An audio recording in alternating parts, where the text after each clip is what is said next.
Sud Radio, Osez entreprendre, Thomas Binet. Et comme chaque dimanche matin, on se retrouve pour parler économie concrètement avec vous et avec Thomas Binet. Bonjour mon cher Thomas. Bonjour Maxime. Au programme d'Osez entreprendre ce matin. Comment une marque bio née juste après la guerre a changé sa façon et notre façon de consommer bien avant que le bio d'ailleurs ne devienne tendance. Je vous raconte dans un instant l'histoire de la vie claire et comment un verre que tous les Français ont eu entre les mains a frôlé la disparition avant d'être sauvé par ceux qui le fabriquent. Nous sommes avec François Marciano, directeur général de Duralex. Et quand grandir devient un risque autant qu'une ambition, faut-il ralentir ou au contraire se structurer pour durer? C'est Jean-François Faure, notre expert entrepreneurial, qui va nous apporter sa lecture sans filtre. Éco-Réseau Business, le magazine de référence pour entreprendre, présente Sud Radio, Osez entreprendre, la saga des entreprises. Alors puisqu'on n'est pas si loin que ça du fameux déjeuner du dimanche midi, on va s'intéresser aujourd'hui, mon cher Thomas, à une marque pionnière du bio. Et bien avant que ce soit à la mode, son nom, alors ce n'est pas des plus connus. Et pourtant cette marque a contribué totalement à démocratiser, quand même il faut le dire, une autre façon de consommer en France. On parle de la vie claire. Racontez-nous. Oui Maxime, tout commence en 1946. Juste après la guerre, un homme visionnaire, Henri-Charles Geoffroy, lance une revue dédiée à l'alimentation saine, La Vie Claire. 2 ans plus tard, il ouvre une première coopérative à Paris pour vendre des produits non traités.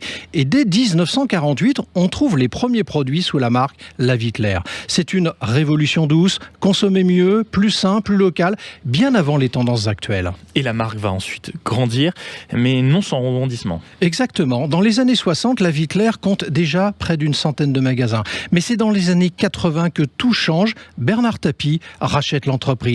Un passage éclair, une équipe de cyclistes, avant que Régis Pellin, entrepreneur engagé, ne reprenne la marque en 1996. Il croit tellement à son potentiel qu'il revend son autre groupe, Distriborg, pour se consacrer uniquement à La Vie Claire. Sous son impulsion, l'enseigne se modernise, développe ses propres gammes de produits, s'installe près de producteurs dans la région lyonnaise et mise à fond sur le bio authentique. Et aujourd'hui, l'entreprise La Vie Claire, où est-ce qu'elle en est ?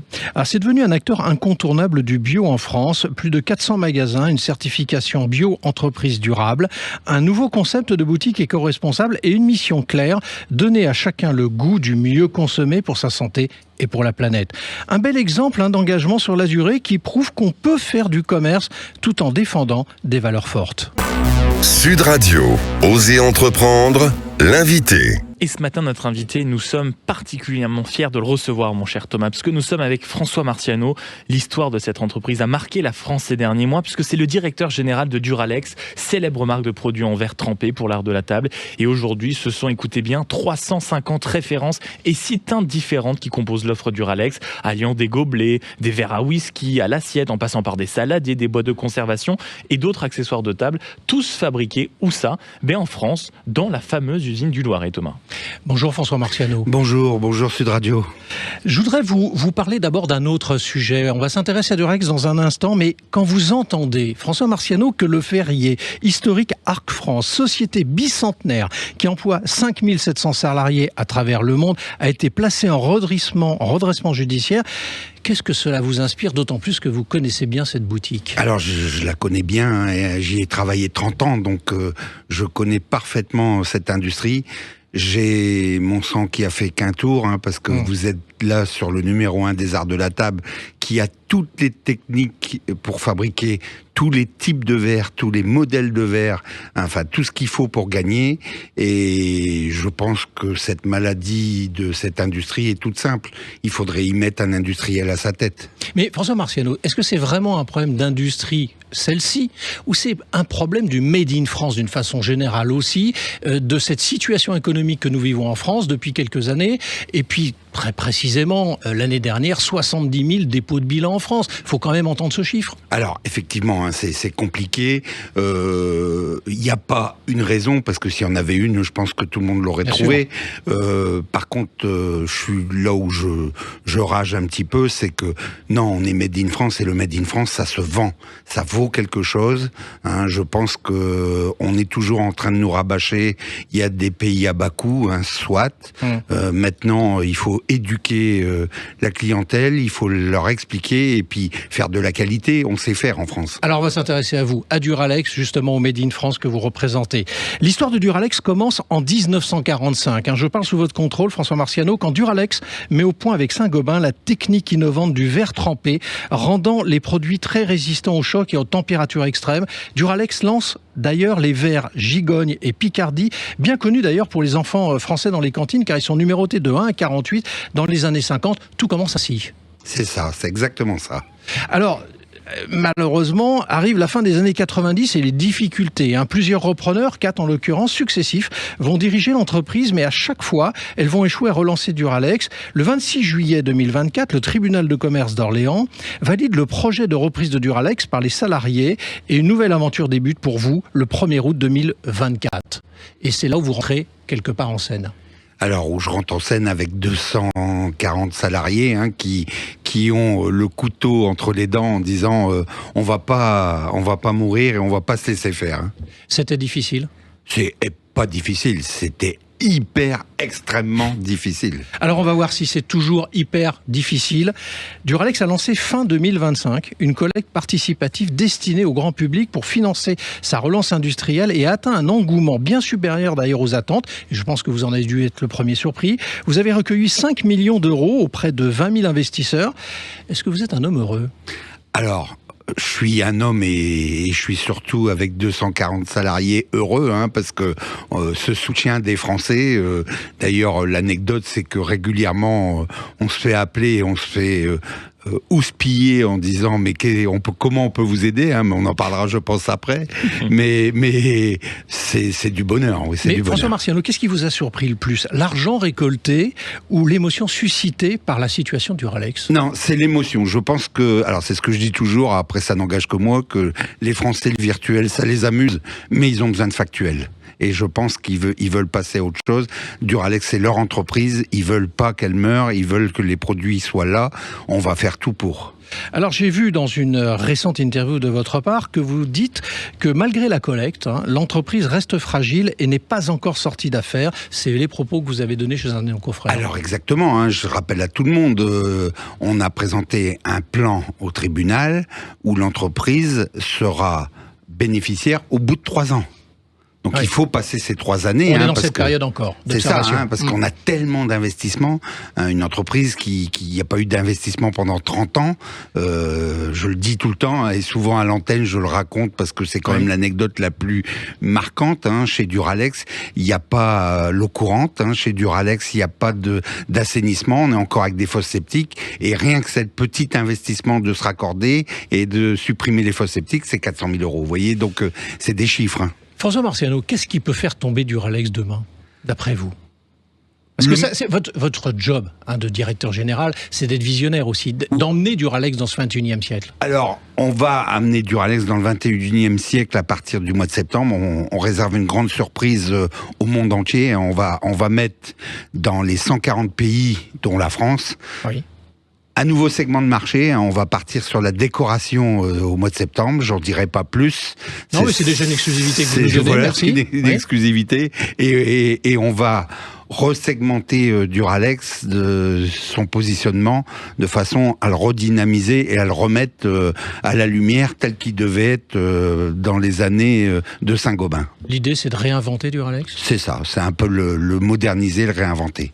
À quel moment vous êtes dit, François Marciano, là on peut vraiment tout perdre ? Alors, on devait reprendre Duralex avec 20 millions d'euros. On a réussi à lever 9,8 millions en vendant nos terrains et nos bâtiments. L'État nous a aidés qu'à hauteur de 750 000 euros, donc c'est ce qui est rien du tout sur une entreprise de cette taille-là. Vous imaginez bien. On s'est dit mais comment faire ?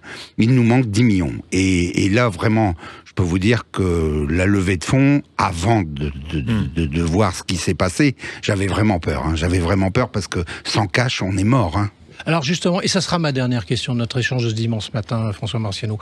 Comment les Français qui nous écoutent, et ils sont nombreux, peuvent aider Duralex aujourd'hui ? Alors pour aider Duralex, il y a deux façons. La première, et c'est ce que je dis toujours, c'est d'acheter les produits, mais à un moment donné, les placards ont une certaine taille et ça limite l'achat, hein, même si on sort des nouveautés. Hein, amusez-vous à les jeter, ça casse, au moins on peut en refaire. Et la deuxième, c'est que comme on a eu tellement de demandes des Français pour nous aider, on a dit, on s'est rapproché de France Active, qui a un dispositif de cagnotte effervescence. Et donc on a ouvert une cagnotte en ligne, hein, sur France Active pour dire on peut mettre de 1 euro à ce qu'on veut pour Duralex. Il n'y a pas de limite et ça commence à 1 euro et on va sur le site internet de France Active pour nos auditeurs et là on voit ce qu'on peut faire pour vous aider. C'est ça. Merci à vous. Merci beaucoup. Merci beaucoup François Marciano d'être passé du côté d'Oser Entreprendre ce matin et je rappelle que vous êtes le directeur, pour ceux qui ne l'avaient pas encore compris, de cette marque formidable qui s'appelle Duralex. Sud Radio, Oser Entreprendre, les essentiels de l'entrepreneuriat. Pour conclure cette première partie d'Oser Entreprendre, mon cher Thomas, nous sommes avec Jean-François Faure, entrepreneur, investisseur et consultant pour Oser Entreprendre. Et une question qui fera écho à beaucoup d'entrepreneurs, surtout en ces jours de colère de la part des patrons. Grandir en France, économiquement, est-ce que c'est encore possible ? Eh bien Maxime, c'est une vraie question dans notre époque, car la pression est clairement forte et les marges de manœuvre semblent de plus en plus réduites. Alors Jean-François, qui est sur notre plateau ce matin, vous nous dites que oui, c'est encore possible. Ça, c'est votre point de vue. Oui, alors c'est possible, mais effectivement, c'est clairement difficile. Alors nous venons d'écouter le directeur général de Duralex, une très belle marque populaire, un savoir-faire historique, mais qui a frôlé à la disparition. Ouais. Alors allez, je vais vous donner un exemple récent parmi des centaines observés. Le slip français, lancé comme une blague entre copains, ils sont devenus rentables après plus de 10 ans. Ils ont grandi sans renier leur engagement local, mais au prix de choix radicaux et de quelques difficultés. Donc Jean-François, pour vous, grandir, c'est risquer de se trahir ? C'est surtout risqué de se perdre en route. En France, grandir, c'est affronter une complexité réglementaire, sociale et énergétique, mais aussi une méfiance culturelle envers la réussite. Et quand on veut grossir vite, on peut se retrouver à faire des compromis sur la qualité, la relation client ou même sur ses valeurs. Et ceux qui réussissent, Jean-François, qu'ont-ils de plus que les autres, selon vous ?